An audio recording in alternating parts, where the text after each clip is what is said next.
And we have reached Saint Philomena's Church Circle. बहुत ही खूबसूरत है, लिटरली बहुत ही ज़्यादा खूबसूरत है। लेट्स सी माही को कैसा लगता है। The architecture is really really great. तो गाइज़, मैसूर पहुंचने के बाद हमारा पहला स्टॉप है सेंट फिलोमिनास कैथीड्रल। अगर आप भी मैसूर ट्रिप प्लान कर रहे हो तो इस प्लेस को डेफिनेटली सेव कर लेना। ये मैसूर रेलवे स्टेशन से अराउंड 2 किलोमीटर और मैसूर पैलेस से भी सिर्फ कुछ मिनट्स के डिस्टेंस पर है। मतलब अगर आप ट्रेन से आ रहे हो जैसे हम आए थे तो स्टेशन से ऑटो लेकर डायरेक्टली यहाँ पहुँच सकते हो। और सबसे अच्छी बात, यहाँ पे एंट्री बिल्कुल भी फ्री है, तो कोई टिकट नहीं लगता, इसलिए बजट ट्रैवलर्स के लिए भी ये परफेक्ट प्लेस है। हम सुबह आए थे और ऑनेस्टली मॉर्निंग विजिट करना काफ़ी अच्छा ऑप्शन है क्योंकि क्राउड कंपेरेटिवली कम रहता है और फोटोज़ भी बहुत अच्छी आ जाती है। अब पहली बार जब हमने चर्च देखा ना तो लिटरली नेक ऊपर करनी पड़ी। ये जो ट्विन टावर्स आप देख रहे हो ये लगभग 175 फीट टॉल है और इसी वजह से मैसूर को सबसे आइकॉनिक लैंडमार्क्स में से एक माना जाता है। This is the front, बहुत ही सुंदर है चर्च। माही, कैसा लगा तुम्हें चर्च देख के? कुछ कहना चाहोगे कारीगरी के बारे में? क्या? हाँ, बढ़िया है।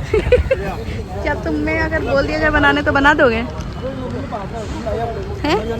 हाँ है पूरा अंदर है। ब्लेंडर पे बना दोगे कम से कम? हाँ।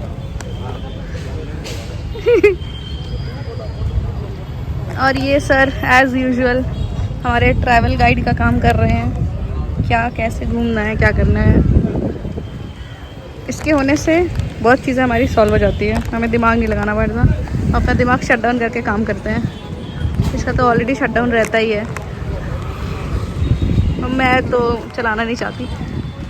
चर्च का प्रेजेंट स्ट्रक्चर 1936 में कंप्लीट हुआ था और इसका डिज़ाइन जर्मनी के कोलोन कैथीड्रल से इंस्पायर है।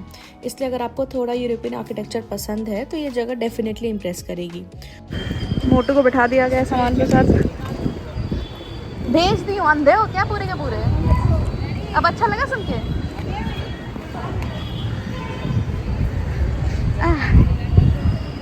मोटू को बिठा दिया गया सामान के साथ क्योंकि वो लेडी कुछ चिक चिक कर रही थी, तो हमने बोला रहने देते हैं, वो तो घुमाई है। मैं उसकी माही को घुमाना था तो वो माही को घुमा देंगे।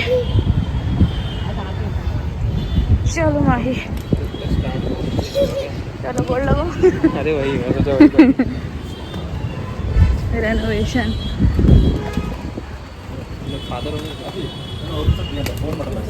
जो 10,000 से ज़्यादा डोनेट करेगा उसका नाम इनग्रेव करेंगे।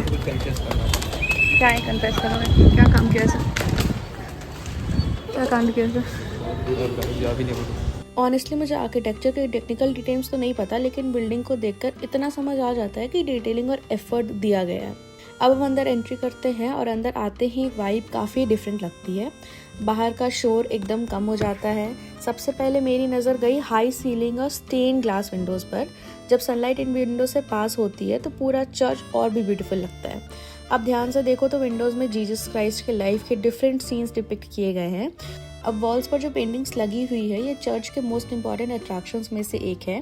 पहले मुझे लगा ये सिर्फ डेकोरेशंस है, लेकिन actually stations of the cross को रिप्रेजेंट करती है। मतलब जीसस क्राइस्ट की फाइनल जर्नी को स्टेप बाय स्टेप शो किया गया है। हर पेंटिंग एक अलग इवेंट दिखाती है और अगर आप सीक्वेंस में देखते हो तो पूरी स्टोरी समझ आती है। मैं ऑनेस्टली हर पेंटिंग के सामने रुक रुक कर देख रही थी। एक्सप्रेशंस और डिटेलिंग काफ़ी अच्छी है। अगर आप फर्स्ट टाइम विजिट कर रहे हो तो इन पेंटिंग्स को स्किप मत करना, यही चर्च के मोस्ट मीनिंगफुल सेक्शंस में से एक है। और मुझे सबसे इंटरेस्टिंग बात ये भी लगी कि इस कैथीड्रल के कंस्ट्रक्शन को मैसूरू के महाराजा कृष्णराज वादियार फोर्ट ने सपोर्ट किया था। ये मैसूरू की कल्चर डाइवर्सिटी और हार्मनी का एक ब्यूटीफुल एग्जाम्पल है।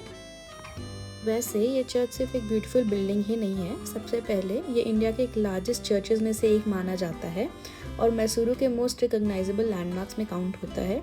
दूसरी बात, ये मैसूरू की कल्चरल डाइवर्सिटी को रिप्रेजेंट करता है। एक हिंदू महाराजा ने इस कैथोलिक कैथीड्रल को कंस्ट्रक्शन को सपोर्ट किया, जो दिखाता है कि मैसूरू हिस्टोरिकली कितना इंक्लूसिव सिटी रहा है।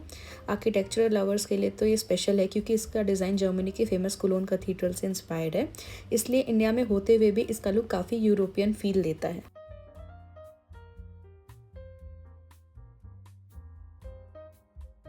अब हम चर्च के क्रिप्ट एरिया में आ गए हैं और बहुत सारे विजिटर्स को इसके बारे में पता भी नहीं होता। क्रिप्ट मेन ऑल्टर के नीचे लोकेटेड है। यहीं सेंट फिलोमेना से जुड़ी सेक्रेड रेलिक प्रिजर्व करके रखी गई है।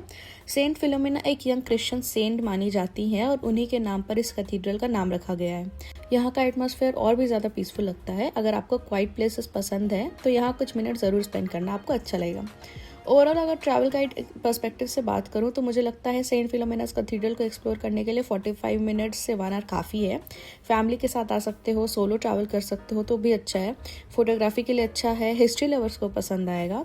और अगर आप मैसूर पैलेस जा रहे हो तो दोनों प्लेसेस सेम डे में कंफर्टेबली कवर हो जाते हैं।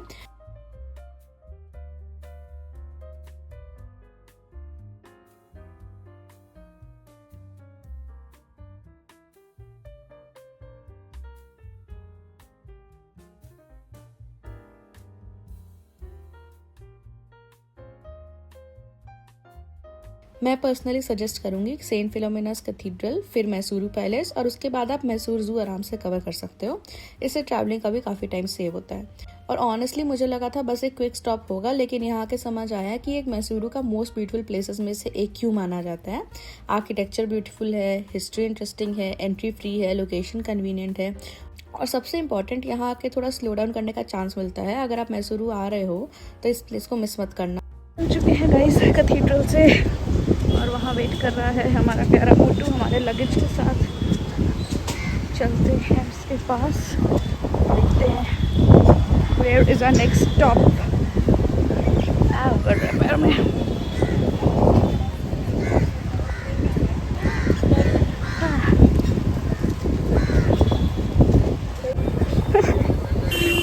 घुटना में बैठ गया था।